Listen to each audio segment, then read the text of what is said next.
महिंद्रा ने एक नए सफर की शुरुआत की है। पिछले कुछ सालों से बाजार में कई कंपनियों की नई इलेक्ट्रिक कारें आई हैं और महिंद्रा की भी कोशिश यही करने की रही है। अपनी बॉर्न इलेक्ट्रिक रणनीति के तहत आने वाली 5 नई इलेक्ट्रिक एसयूवीज को दिखाने के कुछ हफ्तों बाद ही कंपनी ने XUV 400 से पर्दा हटा लिया है। एक ऐसी कार जिसका कॉन्सेप्ट रूप हमने ऑटो एक्सपो 2020 में देखा था। हाँ, कार के लॉन्च में अभी भी कुछ महीने बाकी हैं, लेकिन उससे पहले हमें इस इलेक्ट्रिक कॉम्पैक्ट एसयूवी को चलाने का मौका मिला। अगर आप XUV 300 से कंपेयर करते हैं तो यहाँ पे आपको एक अलग चेहरा मिल जाता है। वहाँ पे पेट्रोल इंजन या डीजल इंजन होता है तो ग्रिल चाहिए होती है, यहाँ पे उसकी ज़रूरत नहीं है। तो कंपनी को फ्रीडम मिल जाता है अलग डिज़ाइन देने का। तो आप देख सकते हैं यहाँ पे ये एरो पैटर्न दिया गया है एक सैटिन कॉपर फिनिश में। वही सैटिन कॉपर फिनिश महिंद्रा के नए ट्विन पीक्स लोगों पर भी है और काफ़ी और जगह पर ये कार में नीचे भी बम्पर में देखें इस्तेमाल किया गया है, साइड में भी है, छत पे भी डुअल टोन फिनिश दिया गया है। तो सैटिन कॉपर के ज़रिए महिंद्रा ने अलग पहचान दी है इस इलेक्ट्रिक कार को। इसके अलावा ये पतली LED प्रोजेक्टर हेडलैम्प्स हैं, DRL का शेप थोड़ा जाना पहचाना है, नीचे इसकी प्लेट्स दी गई हैं। तो एक SUV का एहसास आपको यहाँ मिल जाता है और वही कुछ आपको साइड में भी दिखेगा SUV का एहसास। अच्छे बड़े व्हील आर्च हैं, हालांकि गोल हैं, 16 इंच के अलॉय व्हील्स दिखते हैं, दिखने में अच्छे हैं, यहाँ पे दिए गए हैं। इसके अलावा आपको नीचे जैसा मैंने कहा सैटिन कॉपर फिनिश, साथ में क्लैडिंग, ऊपर रूफ रेल्स, ओवरऑल काफ़ी अच्छा SUV का एहसास। लेकिन अहम बात यह है कि ये कार 300 से काफ़ी लंबी है। इसकी लंबाई है 4200 मिलीमीटर और व्हील बेस है 2600 मिलीमीटर। तो अंदर भी बढ़िया स्पेस का वादा करती है।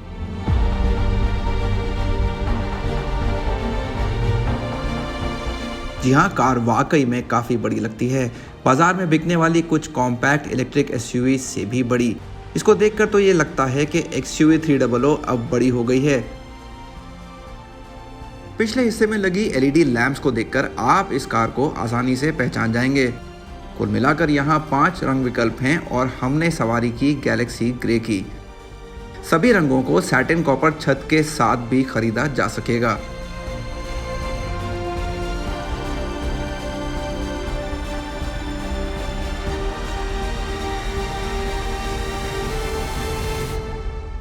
इस कार का कैबिन आपको काफ़ी हद तक XUV 300 की याद दिलाता है। हालांकि जो लुक है इन टर्म्स ऑफ कलर्स वो थोड़ा डिफरेंट। तो यहाँ पे एक और ब्लैक लुक का इस्तेमाल किया गया है। सीट्स पे देखें या डैश पे देखें तो सैटिन कॉपर आपने बाहर देखा था, वो यहाँ पर कई जगह दिख जाता है। तो AC वेंट्स पे है या बटन्स पे है, नीचे AC कंट्रोल्स पर है, कई जगह इसका यूज़ किया गया है।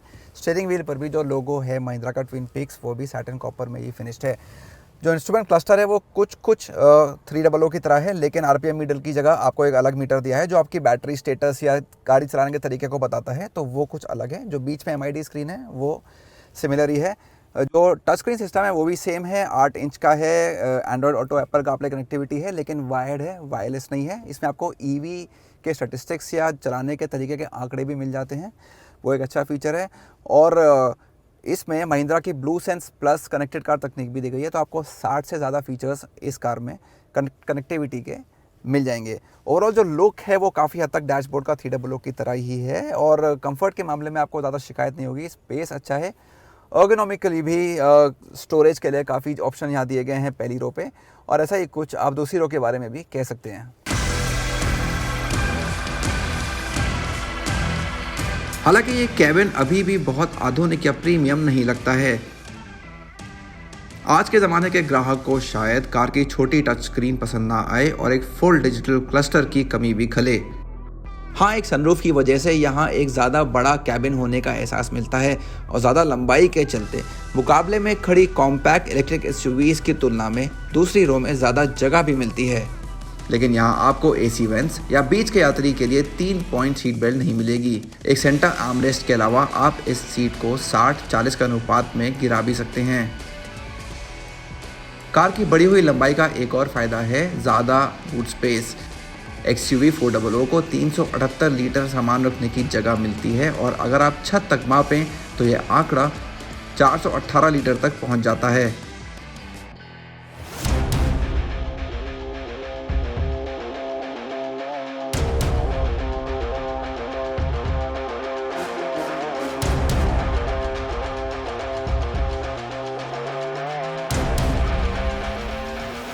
1 साल पहले यहाँ XUV 700 की सवारी करने के बाद एक बार फिर XUV 400 को चलाने हम मौजूद थे चेन्नई के बाहर महिंद्रा के SUV प्रूविंग ट्रैक पर। यहाँ पर हाईवे और शहरी ड्राइविंग के अलावा एक हाई स्पीड ट्रैक भी बनाया गया है।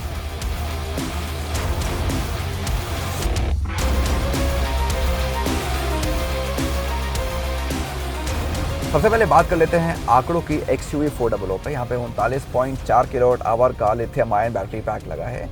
सुनने में इसकी साइज़ ज़्यादा बड़ी नहीं लगती है, लेकिन आंकड़े यहाँ काफ़ी इंप्रेसिव हैं। तो आपको करीब 147 bhp की मैक्सिमम पावर मिल जाती है और 310 Nm का पीक टॉर्क मिल जाता है, वो भी काफ़ी अच्छा आंकड़ा है। इलेक्ट्रिक कार है तो सबसे अहम आंकड़ा तो इसकी रेंज है, और यहाँ कंपनी का दावा है कि आपको मिलती है 456 किलोमीटर तक की रेंज एक चार्ज पे। और ये दावा कंपनी का नहीं है, ये दावा ARAI के टेस्टिंग के बाद यहाँ किया गया है।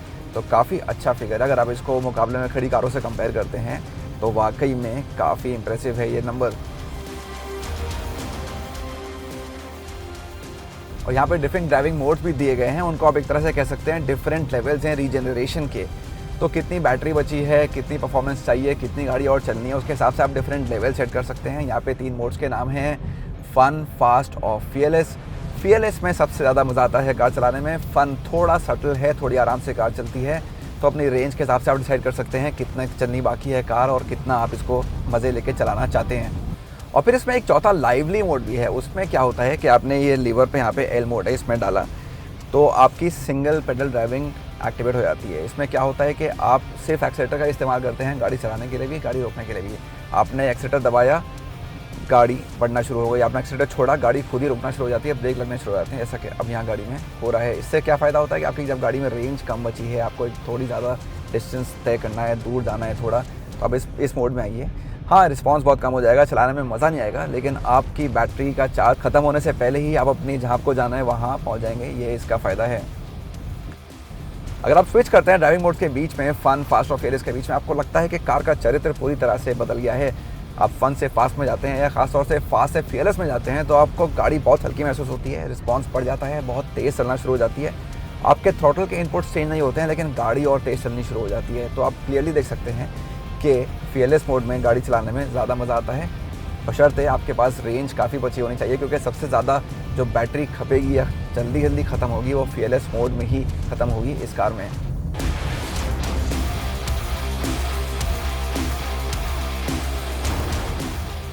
महिंद्रा के मुताबिक हर ड्राइविंग मोड में स्टीयरिंग और एक्सीलरेशन की सेटिंग बदल जाती है और ऐसा हमने साफ महसूस किया। सबसे अच्छी बात इलेक्ट्रिक कार में क्या होती है, सारा टॉर्क शुरू से ही मिल जाता है। तो सिर्फ 25 RPM पे आपको सारा का सारा 310 Nm मिल जाता है, तो उससे मिलता है बहुत बढ़िया पिकअप। तो 0 से 60 की रफ्तार पकड़ने में कार को सिर्फ 4 सेकंड लगते हैं और 0 से 100 जाने में 8.3 सेकंड। तो इस MSPT के हाई स्पीड टेस्ट ट्रैक पे इसको चलाने में वाकई बहुत मज़ा आया है, क्योंकि यहाँ आपको मिलती है खाली सड़क जहाँ पे आप तेज़ी से गाड़ी चला सकते हैं, और उसका एहसास इस कार में यहाँ भरपूर मिलता है। कंपनी की माने तो उसने इस बात की पूरी कोशिश की है कि सड़क से आने वाले वाइब्रेशंस कैबिन के अंदर ना पहुँचें। ऐसा हुआ है क्योंकि बाहर का कोई भी शोर आपको यहाँ परेशान नहीं करता। राइड और हैंडलिंग की बात करें तो उससे आपको कोई खास शिकायत इस कार में नहीं होगी। महिंद्रा कहती है कि पिछले सस्पेंशन को 300 के मुकाबले बिल्कुल नहीं बदला गया है, हालांकि फ्लोर में चेंजेस किए गए हैं। तो 300 की राइड क्वालिटी अच्छी थी, वही आपको यहाँ पे मिल जाती है। और बैटरीज़ को अकोमोडेट करने के लिए जो फ्लोर में बदलाव हुए हैं उससे गाड़ी की हैंडलिंग पे भी कुछ खास असर नहीं पड़ा है। तो हाँ, एक ऊंची कार है, लेकिन साथ में एक चौड़ी कार भी है, तो वो हिसाब बराबर कर देती है और आपको एक भरोसेमंद ड्राइव मिल जाती है। यहाँ हम बैंक पे कार चला रहे हैं इसके MSPT के, और यहाँ भी आपको अच्छा भरोसा मिल रहा है। SUV को 190 मिलीमीटर का ग्राउंड क्लियरेंस मिला है, जिससे ये खराब सड़कों का आसानी से सामना कर पाएगी। सुरक्षा की बात करें तो 300 की तरह ही 400 को भी 6 एयरबैग्स मिले हैं, और हाँ, सभी पहियों पर डिस्क ब्रेक्स भी दिए गए हैं। महिंद्रा का कहना है कि हाई स्ट्रेंथ स्टील ने कार की क्रैश क्षमता को बढ़ा दिया है। हम जानते हैं कि XUV 300 भारत की सबसे सुरक्षित कारों में से एक है, और ये देखना दिलचस्प होगा कि 400 को किस तरह की रेटिंग मिलती है। कार मोटर और बैटरी पैक के लिए IP67 प्रमाणित भी है। अब बात एक और अहम चीज़ की, वो है चार्जिंग टाइम। तो 7.2 किलोवाट AC चार्जर की मदद से आप इस कार को करीब 6.5 घंटे में फुल चार्ज कर सकते हैं। बुरा आंकड़ा नहीं है, लेकिन अगर आप घर में नॉर्मल लगे हुए 16 एम्पियर के सॉकेट से इसको चार्ज करेंगे तो इसमें 13 घंटे तक का टाइम लग जाएगा इसको चार्ज करने में। इसके अलावा फास्ट चार्जिंग का ऑप्शन भी है, तो 50 किलोवाट के DC फास्ट चार्जर को यूज़ करके आप इस कार को 0 से 80% तक करीब 50 मिनट में चार्ज कर सकते हैं, जो अच्छी चीज़ है। तो अगर आपको जल्दी से गाड़ी में रेंज ऐड करनी है तो इस ऑप्शन का इस्तेमाल आप इस कार में ज़रूर कर सकते हैं।